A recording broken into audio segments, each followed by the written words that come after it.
Benvenuti su Istoria. È possibile analizzare il fenomeno UFO accantonando per un istante quel filone di ricerca sociopolitico, militare e scientifico che ci accompagna dai tempi del secondo dopoguerra ad oggi? Per quasi un secolo si è sentito parlare di navicelle, abduction, persone lese, animali morti in circostanze misteriose, UFO crash, scomparse, insabbiamenti, debunking, progetti e documenti top secret, crop cycle, testimonianze di insider o ex agenti governativi, retroingegnerie, dichiarazioni di piloti aerei militari, report vaghi, in breve un'ufologia variegata ai confini tra realtà, fantasia e disinformazione. Il risultato è un fenomeno confuso e deviato, che ha dato vita ai concetti preconfezionati di cui la maggior parte della popolazione sembra voglia difendere, e di un fenomeno, sebbene pur documentato, ancora confinato nella branca delle pseudoscienze. Tutto questo alimentato da una profonda e voluta campagna massiccia di discredito, supportata dalla scuola di pensiero che vige tuttora nella comunità scientifica.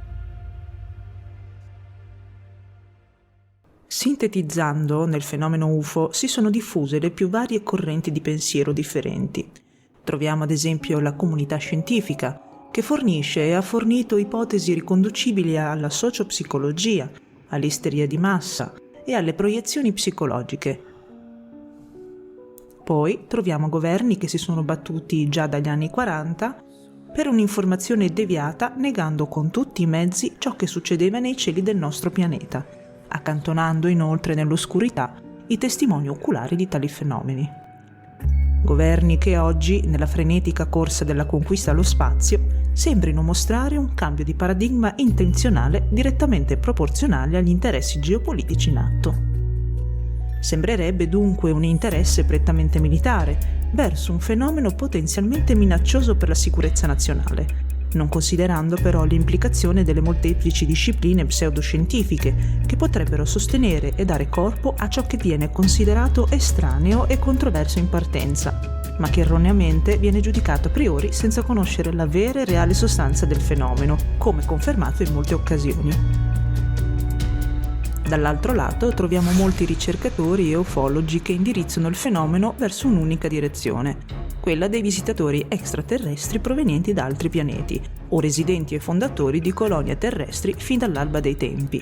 Comunque sia, un fenomeno costituito sostanzialmente da metallo e creature biologiche provenienti da altri pianeti, e le ipotesi di altri scenari alternativi sembrino trovare gli stessi atteggiamenti di discredito da parte dell'ufologia ortodossa, lo stesso discredito inflitto ad essa dalla comunità scientifica, una contraddizione a tutti gli effetti. Certo, mantenere l'ideologia UFO che si accosti allo stereotipo dell'extraterrestre è quantomeno confortante. La fantascienza moderna, introdotta già dagli anni 50 grazie alle opere degli scrittori Julius Verne ed Herbert Wells, che fecero da precursore a quei filoni distinti di film fantascientifici, ha contribuito a creare una comfort zone nella quale sentirsi a proprio agio e rendere accettabile un'idea alternativa. In fondo siamo già preparati a livello pratico a questa ideologia, sia scientificamente che militarmente. Non siamo del tutto impreparati nel caso in cui servisse una comunicazione con visitatori non umani. In sostanza, meglio un film di serie B anni 50 piuttosto che accettare qualcosa di natura irrazionale.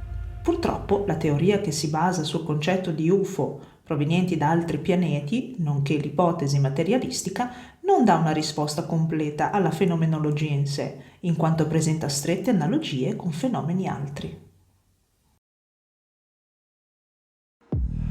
Nelle descrizioni degli addotti del XX secolo si sente spesso parlare di tunnel o fasci di luce che conducono il malcapitato in ambienti ampi in cui la luce sembri non avere una fonte precisa, o ambienti che ricordano grotte buie o sotterranei, dove avvengono molto spesso procedure chirurgiche per mano di esseri riconducibili ad alieni. Ma ciò che risulta curioso è trovare parallelismi nelle esperienze di sciamani capaci, anche senza uso di sostanze alteranti, di entrare spontaneamente in trance, dove il corpo astrale dello sciamano inizia il suo viaggio verso l'alto, verso il cielo, verso il regno degli dei, sempre attraverso luce, tunnel e ambienti luminosi, relazionando con entità o spiriti intenti a volte in una chirurgia spirituale, spesso sconcertante e dolorosa, come ad esempio il rito del conteggio delle ossa, riportato da molte culture sciamaniche, o vivisezioni cruente inflitte nel corpo astrale dell'iniziato da parte degli spiriti. Un esempio sono i racconti dello sciamano siberiano Kaislasov, portato su un tavolo nero da 4 esseri, i quali su ordine del loro capo contarono le sue ossa dopo essere stato vivisezionato. Oppure l'esperienza di uno sciamano tunguso che racconta di essere stato forato da frecce fino a fargli perdere conoscenza. Gli tagliarono le carni, staccarono le ossa per poi contarle. Nelle etnografie sciamaniche del Nord America si menziona la presenza di una figura umana la cui testa era circondata da un bagliore luminoso, intento a maneggiare strumenti inizialmente simili a coltelli appuntiti, poi come aghi penetranti la carne dello sciamano. Oppure nel culto Kukso, durante il rito di iniziazione, l'aspirante riportava l'ombelico forato da una lancia o da una freccia, sempre durante il viaggio dell'anima verso il mondo sottile. Scenari chirurgici molto somiglianti al modus operandi alieno, che si può anche facilmente riscontrare sia nel libro Secret Life dell'ufologo David Jacobs della Temple University, che menziona pratiche chirurgiche ai danni del malcapitato, sistemi di pressione metodica su tutte le vertebre e manipolazione di tutta la struttura ossea, e sia nella raccolta del dottor John Mack, un pioniere riguardo gli studi sugli effetti spirituali e comportamentali dei pazienti addotti, nonché psichiatra, scrittore e professore della Harvard Medical School. Riuscì in 15 anni a non cedere ad una cieca accettazione della teoria materialistica extraterrestre, ma riuscì a mantenere una linea costante nel rispetto e nella valutazione dei suoi pazienti definiti non affetti da disturbi psicopatologici che potessero giustificare in qualche modo i fatti raccontati, collocando la sfera delle abduction in nessun universo visibile da noi conosciuto, ma che tuttavia sembrino manifestarsi in esso. Una paziente del dottor Mack racconta come creature con occhi enormi, neri a mandorla la trasportarono su un tavolo, dove ebbe luogo un'esperienza simile a quella sciamanica, seppur meno cruenta, dove dita aliene scorrevano lungo la sua colonna vertebrale. Possiamo trovare numerose testimonianze che raccontano operazioni chirurgiche. Un altro esempio è il caso di Betty Anderson del 1967. L'occhio destro fu rimosso e un piccolo oggetto le fu impiantato in profondità del suo cranio, utilizzando un ago luminoso ed oggetti supplementari impiantati nella spina dorsale e nei talloni. Un altro episodio molto conosciuto è il rapimento di Betty Hill, alla quale fu introdotto nell'ombelico un lungo ago. Un paziente del dottor Mack, sempre riscontrabile nel suo libro, racconta di un ago lungo circa 30 cm penetrante il collo all'altezza dell'orecchio, fino ad arrivare al cranio, creando naturalmente anche qui molto dolore. O in un'altra occasione, una paziente sdraiata su un tavolo in posizione fetale racconta di aver sentito penetrare la colonna vertebrale con strumenti appuntiti. Così come nelle tribù indigene il viaggio sciamanico è possibile tramite un'alterazione di coscienza, anche le leggende presentano situazioni in cui il viaggio verso un mondo altro veniva non tramite veicolo fisico, ma tramite lo spirito, il corpo etereo, come ad esempio i benandanti dei culti pagani sciamanici, che avevano la capacità di venire in contatto con i defunti, quindi comunicare ed interagire col mondo considerato paranormale. I benandanti erano i cosiddetti nati con la camicia, ovvero nati in circostanze speciali, come per esempio l'essere avvolti nel sacco amniotico al momento della nascita. Erano protettori dei villaggi e dei raccolti. Prendevano le sembianze di un piccolo animale come topo, gatto, farfalla, riccio oppure nuvola e si riunivano con altri loro compagni in determinati luoghi e insieme combattevano battaglie nel mondo sottile contro streghe e stregoni. Con il tempo questa figura si dissolse completamente con la presa di posizione da parte della Santa Inquisizione, che la dichiarò eretica e trattata alla stessa stregua degli stregoni e delle streghe. Partendo dal presupposto che miti e leggende trovano spiegazione dall'esigenza di fornire una risposta universale alle domande umane sui misteri del cosmo e della vita, ogni leggenda comunque ha un fondamento nella realtà storica. Possiamo quindi sezionare questa figura del benedante e scoprire come anche in questo caso il volo magico in stato alterato di coscienza e la metamorfosi animali trovano sovrapposizioni e costanti nelle abduction o negli incontri con creature aliene. Ad esempio, troviamo la paralisi nel sonno nei racconti degli addotti, in cui alieni o figure scure accanto al letto fissano il malcapitato, il quale rimane inerte nel tentativo di parlare e muoversi.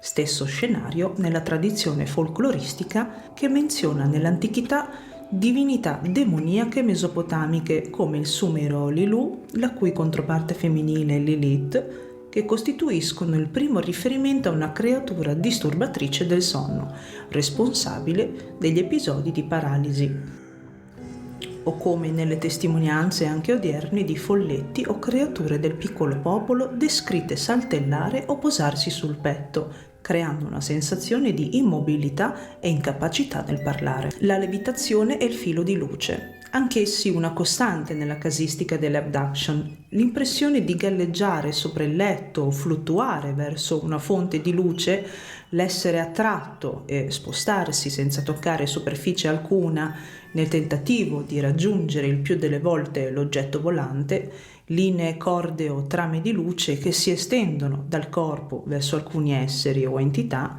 viene riscontrato anche in questo caso nei viaggi sciamanici verso il mondo spirituale in cui vengono trasportati in aria fluttuanti, attraversando i tetti delle capanne, in alcuni casi attaccati a queste corde o catene luminose. Dettagli comuni che simboleggiano l'ascesa al cielo. Spostandoci del tutto come scenario, sono presenti anche uguaglianze tra abduction e possessioni. Un caso famoso a tal proposito è quello avvenuto nel 1948. Il frate missionario francescano padre Giuseppe Madau raccontò l'incontro con esseri di aspetto umano, alti quasi 2 metri, eleganti e gentili, discesi da un oggetto volante a forma di campana, i quali fecero cenno di salire a bordo della navicella. La sensazione di levitazione, di rovistio cerebrale che percepiva lo spaventarono al punto di invocare la Vergine Maria. Una voce di donna proveniente dal velivolo intimò di sospendere la procedura inflitta al frate, quando udì la preghiera per poi scomparire. La caratteristica di questa forza, travestita da essere elegante e gentile ma con fare ingannatorio, si accosta molto alle possessioni spiritiche, che ben si discostano dalle fantomatiche possessioni di demoni. I demoni non sono altro che entità neutre che risiedono tra il mondo terreno e quello divino, con la funzione di intermediare tra queste 2 dimensioni. Maestri che aiutano a conoscere la parte oscura per evolvere nello spirituale, come gli angeli aiutano a conoscere la parte luminosa del proprio sé. Stando a quanto menziona Platone nell'Apologia, per Socrate si tratta di una presenza sempre presente nelle sue decisioni, avvertita non come forma maligna e tentatrice, ma come forza dissuasiva, la cosiddetta coscienza morale kantiana. Anche l'occultista Aleister Crowley interpretò in chiave psicologica i 72 demoni descritti dalle Megaton, identificandoli come porzioni di cervello da risvegliare e stimolare attraverso rituali di evocazione, quindi simboli psicologici che metterebbero in contatto le parti più recondite dell'inconscio, al fine di ottenere cambiamenti. Quindi niente possessioni di demoni, tra l'altro portatori di energie nettamente superiori ad uno spirito minore, quindi biologicamente inadatti a contenerli, ma bensì possessioni di spiriti che si spacciano per demoni.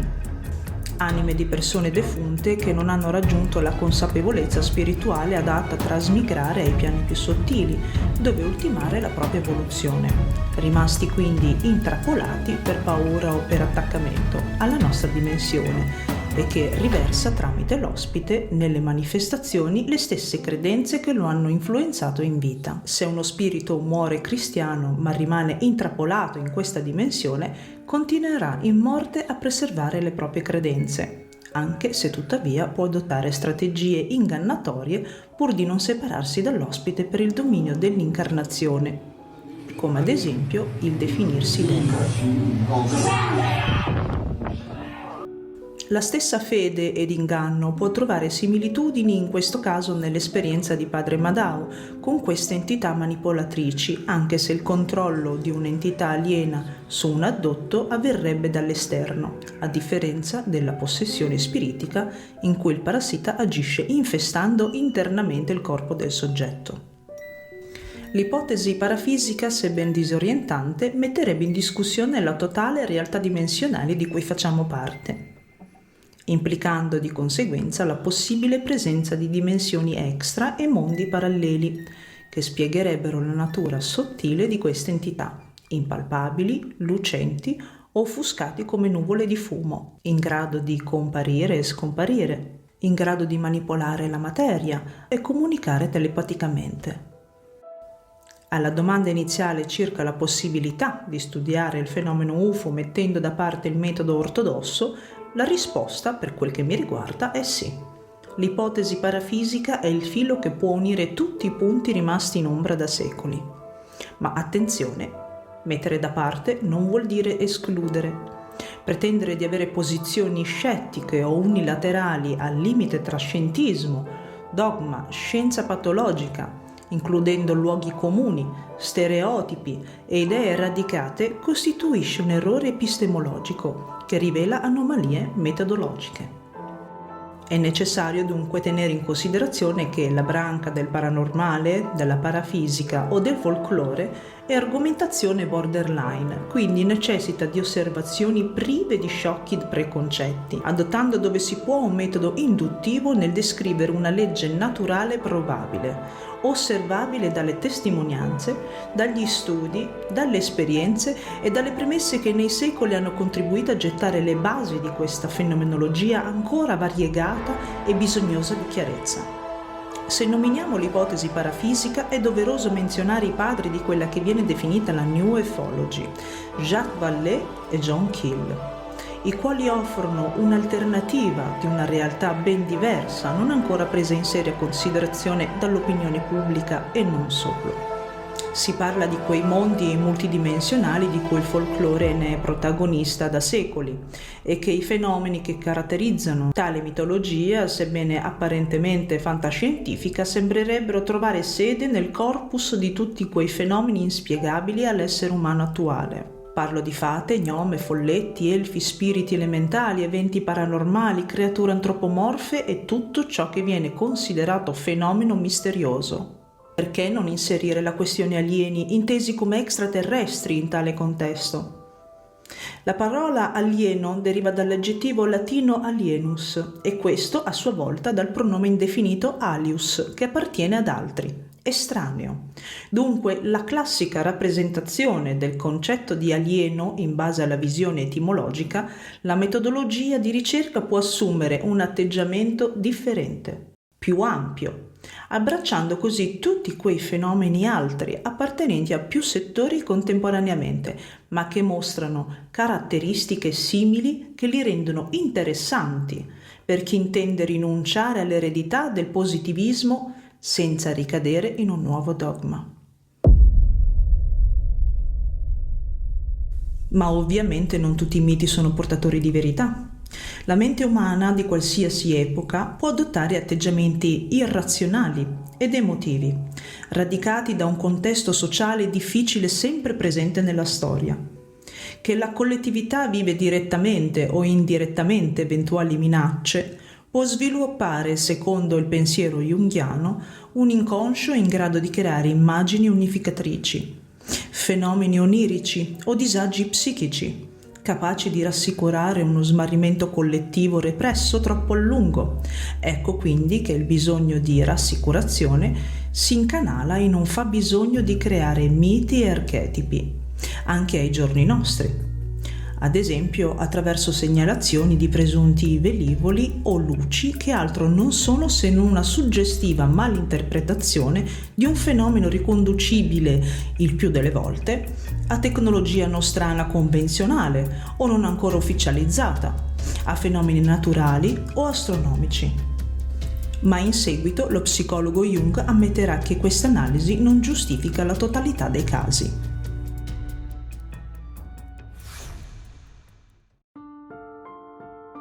Nel procedere con un'analisi sulla funzione dell'inconscio umano in questo contesto è bene prendere anche in esame un altro aspetto importante che ha plasmato lentamente, dalla risalita del primo dopoguerra, l'approccio sociale verso i fenomeni altri.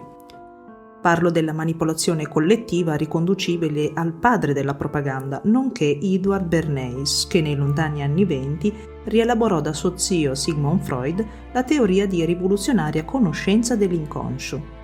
Attraverso il meccanismo di compensazione dei desideri, l'individuo sposta l'orizzonte del suo desiderio represso e non ammissibile verso la sfera esterna della materialità, per poterlo soddisfare, una manipolazione cosciente nell'intento di cambiare le opinioni e le abitudini organizzate nella società democratica.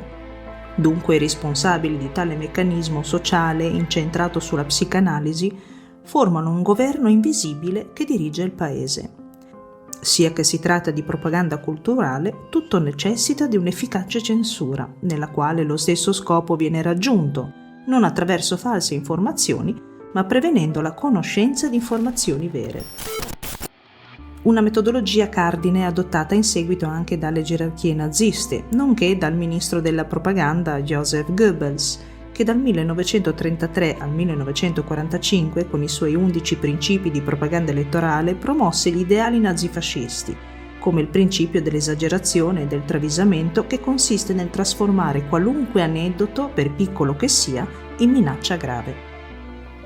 La propaganda è uno strumento e come tale deve essere calibrato a seconda dell'uso che se ne vuole fare o dell'obiettivo a cui si rivolge, e il risultato finale è la base solida su cui si poggia, in questo caso, la credenza al fenomeno UFO, un concetto preconfezionato ma che può essere abbattuto laddove finisce il materialismo metodologico e inizia la visione dualista dei possibili universi presi in considerazione.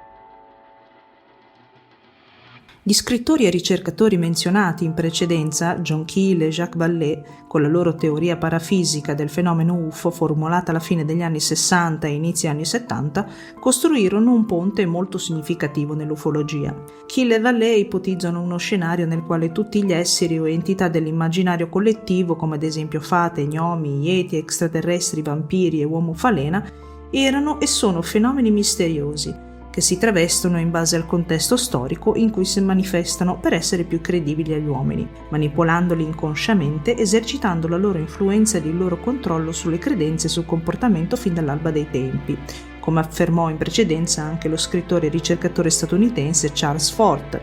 La Terra è una fattoria, siamo proprietà di qualcun altro. Keel, seguendo molto la filosofia di Fort, sviluppò la cosiddetta teoria del superspettro, ovvero una regione del nostro stesso universo situato in una diversa frequenza elettromagnetica non percepibile dai nostri sensi. Un'entità ignota e dotata di un'energia cosmica in grado di creare tutti i fenomeni attinenti alla dimensione del paranormale, come le percezioni extrasensoriali, dischi volanti, omini verdi e tutte le creature appartenenti alla sfera del mistero, in sostanza creature ultraterrestri. John Keel li definisce cavalli di Troia, uno spettro oscuro di energie che produce effetti ben osservati in particolare sugli organismi biologici, cioè noi, ma attualmente non misurabili con gli strumenti odierni in quanto fenomeno extradimensionale, cioè esterno alle nostre 4 dimensioni altezza, larghezza, profondità e tempo, fuori dal nostro spazio-tempo ma che influenza la nostra realtà. Differentemente, Vallée sostiene che queste entità parafisiche provengano da dimensioni parallele alle nostre, luogo denominato Magonia, un regno immaginario celeste di popoli aerei che viaggiano su navi nuvola, menzionato in un trattato di magia di Agobardo di Lione nell'815. Secondo le credenze medievali esistevano dei varchi che mettevano in contatto il nostro mondo con la terra di Magonia, così che in determinate condizioni fate, elfi e gnomi potessero entrare nel nostro mondo e viceversa. Stando sulle basi della teoria parafisica, anche il fenomeno UFO nel suo complesso risulterebbe un inganno messo in atto con il solo scopo di manipolare e suggestionare l'immaginario collettivo in un'epoca in cui la tecnologia e la corsa allo spazio fa da scenario. Ma possiamo dare una base scientifica e filosofica a questa ipotesi parafisica? L'essere umano, per sua natura, è un'entità complessa descrivibile attraverso non solo le due dimensioni corpo e mente, in quanto psiche, ma attraverso anche la capacità che trascende il corpo e la psiche, attraverso la dimensione noetica, ed è precisamente ciò che fa dell'individuo una persona, dotando un determinato organismo psicosomatico di un'essenza unica, irripetibile e incondizionata. Quando parliamo di noetica, dal greco antico nous, che significa intelletto, si intende una scienza che studia il pensiero umano e le sue potenzialità. È l'accesso alle conoscenze in modo diretto ed immediato, oltrepassando i confini dei nostri cinque sensi e valicando il potere della ragione. E i risultati ottenuti negli ultimi 50 anni di lavoro scientifico sono stati valutati alla luce di una tecnica di analisi statistica molto avanzata ed efficace, detta meta-analisi, da scienziati di varie università americane come la Princeton Engineer Anomalies Research, che nel 1989 documentava l'esistenza dei fenomeni psichici ed in particolare l'influenza della forza del pensiero sulla materia, con esperimenti ed indagini di psicocinesi e remote viewing, ovvero la visione a distanza, che concordavano una evidenza statistica schiacciante. Sulla stessa scia troviamo anche gli scienziati incaricati dal Congresso degli Stati Uniti d'America e l'astronauta e scienziato americano Edgar Mitchell, fondatore dell'Institute of Noetic Science. Tutti evidenziano e provano l'esistenza dei poteri psichici, extrasensoriali, implicando quindi una natura trascendentale dell'uomo che possiede un enorme potenziale inutilizzato. Una natura che possiamo riscontrare anche nella tradizione spirituale indiana Vedanta, secondo cui la natura reale dell'uomo e dell'universo è divina, strutturata da una rete di connessioni invisibili in cui tutto è collegato a tutto, persino le nostre menti. Questi poteri extrasensoriali erano ben noti anche alla fine del Seicento con il nome di seconda vista, riscontrabile anche negli studi del reverendo scozzese Robert Kirk, che ha la capacità nativa di vedere una realtà noetica, ha la capacità di percepire cose non percepibili dai sensi comuni, grazie alla quale una persona acquisisce informazioni sotto forma di visioni riguardanti eventi futuri prima che accadano, ovvero la premonizione, o che stanno accadendo o già accaduti in luoghi lontani, ovvero il remote viewing, o la capacità di vedere creature o entità appartenenti alla sfera mistica e mitologica. I seers, chi possiede la seconda vista, riceve il dono, a volte inconsapevole, sia oralmente che geneticamente dagli antenati, a loro volta acquistata come perfezionamento artificiale della loro vista naturale, una speciale costituzione fisiologica di chi per primo l'ha acquisita.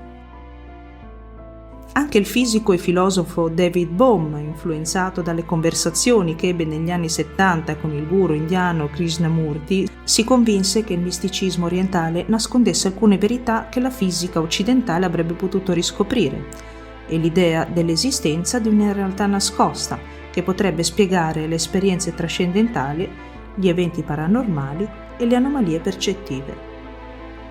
I nostri cervelli, secondo Bohm, costruiscono matematicamente la realtà concreta in cui ogni parte è in contatto con le altre. Ogni frammento di realtà contiene informazioni su ciascuno degli altri frammenti, in modo che ogni elemento del mondo si riferisca alla struttura dell'universo nel suo insieme. Questa struttura olografica dell'universo Bohm la chiamò Holo-universo. Per comprendere il concetto di Holo-universo partiamo dal capire che cos'è l'ologramma e la non località. L'ologramma è una lastra o pellicola fotografica riproducente l'immagine tridimensionale di un oggetto ottenuta con la tecnica dell'olografia.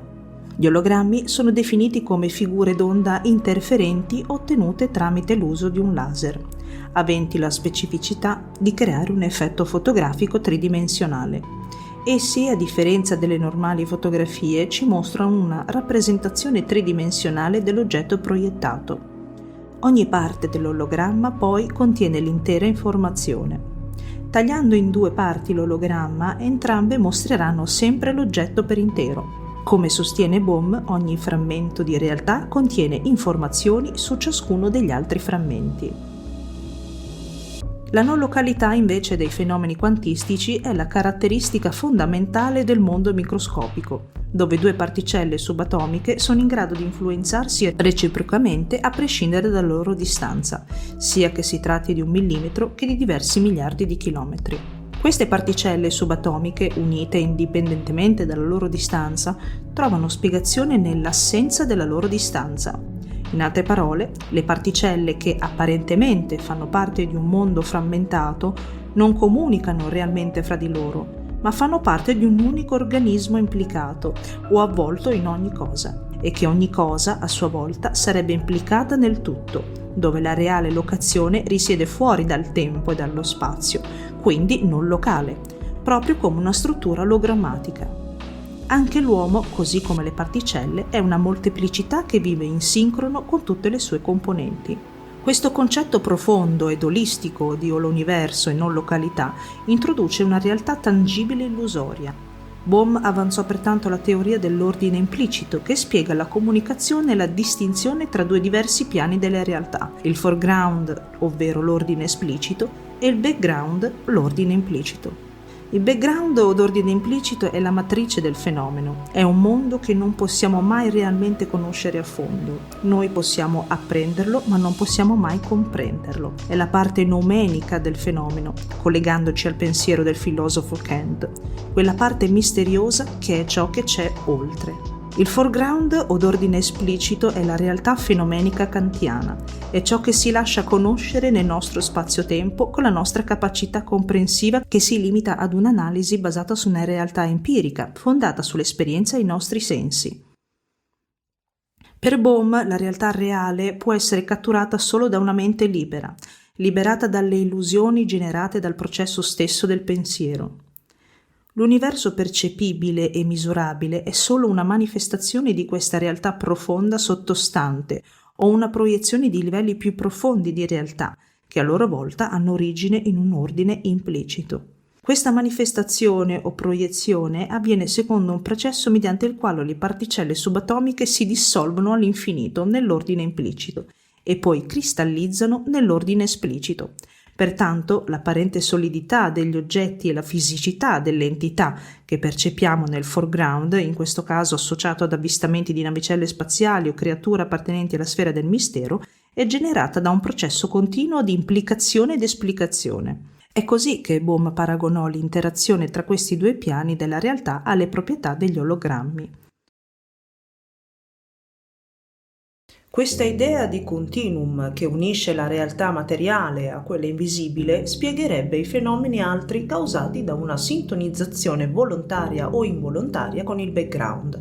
I cosiddetti stati alterati di coscienza potrebbero semplicemente essere il passaggio ad un livello olografico più elevato, dove troviamo i fenomeni extrasensoriali, fenomeni paranormali, viaggi nel tempo, come le premonizioni, e nello spazio, come la sincronicità e la bilocazione. Passando ad un livello superiore di realtà olografica, potrebbe cambiare la percezione del mondo come avviene nelle NDE, ovvero le esperienze premorte, e nelle OBE, ovvero i viaggi fuori dal corpo. La teoria del principio olografico postola anche l'esistenza delle stringhe e di mondi paralleli. La teoria delle stringhe ipotizza che tutte le particelle elementari, tutto l'universo, materia, energia, spazio e tempo esistono grazie alla vibrazione di queste corde, ovvero stringhe unidimensionali, filamenti microscopici che vibrano a diverse frequenze a noi non percepibili in maniera diretta, situate in 10 possibili diverse dimensioni più una temporale, ovvero le nostre 3 dimensioni più 7 extra più una temporale.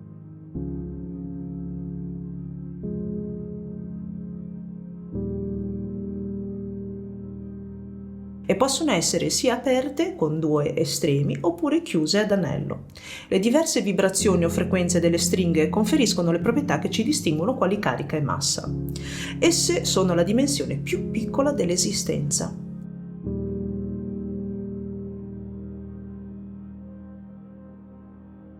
Queste stringhe sono agganciate a estensioni multidimensionali chiamate brane, membrane tese come lenzuola oscillanti sovrapposte in uno spazio detto bulk o iperspazio. Il nostro universo dunque risulterebbe una brana tridimensionale immersa in questo bulk ad 11 dimensioni, ma con il nostro si presume che esistano un numero forse infinito di brane, di molti universi, di mondi paralleli simili al nostro, ma anche mondi insoliti governati da leggi differenti. In che modo quindi le entità parafisiche menzionate ad esempio da Jacques Vallée possono interagire tra dimensioni parallele? Secondo la M-Theory, tutte le stringhe aperte, sia le particelle materiali che le particelle mediatrici delle forze, tendono ad avere l'estremità collegata ad una brana. In questo modo rimangono ancorate solo in un particolare universo e, non potendo fluttuare liberamente nel bulk, non hanno alcun effetto sulle altre brane. Sugli altri mondi paralleli esisterebbero e trasmetterebbero forze solo all'interno della propria brana, del proprio universo, ovvero il foreground della realtà esplicata. Ma un tipo di particella mediatrice di forza, quella responsabile dell'interazione gravitazionale denominata gravitone, sarebbe formata da stringhe chiuse ad anello, pertanto incapace di ancorarsi ad una brana, fluttuerebbe nel bulk interagendo e diluendosi con la materia di universi differenti, facendo sentire la sua forza su più brane, a differenza dell'elettromagnetismo che si concentra solo sulla brana di appartenenza. Questo spiegherebbe a distanze atomiche o molecolari la debolezza della gravità rispetto alle altre forze. Un esempio è una piccola calamita in grado di attrarre una graffetta anche se essa è attratta a sé da tutto il pianeta Terra. Il gravitone sarebbe quindi la causa del processo continuo di implicazione ed esplicazione, il continuum che unisce la realtà materiale a quella invisibile. Tuttavia, essendo il gravitone una particella ipotizzata sulle basi del principio di complementarietà e non ancora rilevata, potremmo dare a questa teoria una validità nel momento in cui l'acceleratore di particelle del CERN di Ginevra, attualmente la struttura più indicata in questo tipo di ricerche, riuscirà ad individuare un gravitone nel momento della sua fuga in qualche dimensione extra, segnalando la sua assenza dal nostro universo, dando così veridicità ai mondi paralleli e alla loro interazione, e di conseguenza dare ufficialità ai fenomeni parafisici provenienti da altre dimensioni o mondi. Anche se queste ipotesi possono sembrare folli, cambiando prospettiva di visualizzazione e concentrandoci sull'aspetto ormai fondato dell'energia elettromagnetica, tutto ciò che viene visto, ascoltato e percepito del nostro mondo, quindi la materia, avviene attraverso frequenze, onde e vibrazioni che costituiscono lo spettro elettromagnetico senza il quale non esisterebbe la vita, suddiviso in spettro a noi visibile, che dà vita alla luce, e non visibile, a lunghezza d'onda maggiori e minori dello spettro visibile. Come l'orecchio umano ha dei limiti nella percezione del suono, l'occhio umano ha dei limiti nella visione della luce, ma in entrambi i casi vi sono limiti superiori e inferiori, limiti soggettivi dipesi dalle condizioni fisiche e dalla peculiarità dell'individuo. Pertanto, lo spettro elettromagnetico si può definire un campo percettivo senza limiti netti, come nel caso della vista e dell'udito. Ad esempio, sono stati riscontrati casi di persone con la capacità di udire ultrasuoni, soprattutto nei giovani, cioè onde acustiche con frequenze superiori alla capacità uditiva umana collegate appunto nello spettro elettromagnetico. Essendo l'orecchio un organo incapace di rigenerarsi, la continua esposizione a rumori e volumi alti può danneggiare le cellule cigliate, ovvero le cellule nervose dell'orecchio, che ci consentono di percepire le diverse frequenze. In ottime condizioni l'orecchio è in grado di percepire suoni che vanno oltre le frequenze percepibili normalmente. Un gruppo di ricercatori della Washington University School of Medicine di St. Louis si accorse di percepire alcuni flash di luce verde mentre lavorava con un laser a infrarossi. A che cosa era dovuto questo fenomeno, essendo lo spettro infrarosso non visibile all'occhio umano? La sensibilità dell'orecchio umano varia a seconda della lunghezza d'onda della luce percepita e la struttura stessa dell'occhio, e gli spettri di assorbimento dei pigmenti limitano la nostra percezione visiva alla luce di lunghezza d'onda compresa tra i 400 e i 720 nanometri. Ma quando una cellula nella retida viene colpita in rapida successione da una coppia di fotoni con lunghezza d'onda di 1000 nanometri, queste particelle di luce portano la stessa energia di un singolo impatto di un solo fotone a 500 nanometri, così da essere percepito nel nostro spettro visibile. Grazie all'attivazione dei fotorecettori reattivi alla luce, in particolare a lunghezze d'onda superiori ai 900 nanometri, è stato quindi dimostrato che i fotorecettori dei mammiferi possono essere attivati dalla luce nel vicino infrarosso, una caratteristica e una condizione rara ma possibile.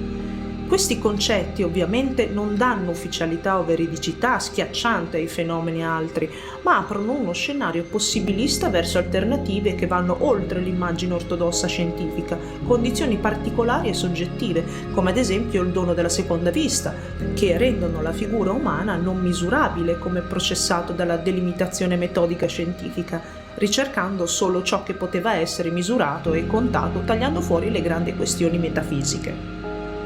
Oggi vi è la forte tentazione di affidarsi totalmente e ufficialmente al metodo scientifico, un atteggiamento scientista che ha la presunzione di saper comprendere realtà complesse come in questo caso l'ufologia, adottando metodi totalitari e passività tecnica nel ritenere la realtà un dato definito e oggettivo, escludendo a priori i fattori soggettivi come fastidiosi inconvenienti. Seppur l'ufologia presenta anche implicazioni di tipo psicopatologico e psicosociale, con sfumature talvolta dogmatiche, errori di interpretazione e costruzione a tavolino di falsi che possono inquinare il quadro del fenomeno e della casistica, la quantità elevata di avvenimenti e di documentazioni legati alla sfera del mistero e dell'insolito accadono in diverse epoche, in luoghi totalmente distinti l'uno dall'altro, con culture differenti tra loro, e questo non può essere sempre rimandato tutto all'errore, al falso, alle allucinazioni e alle spiegazioni scientifiche come alternativa.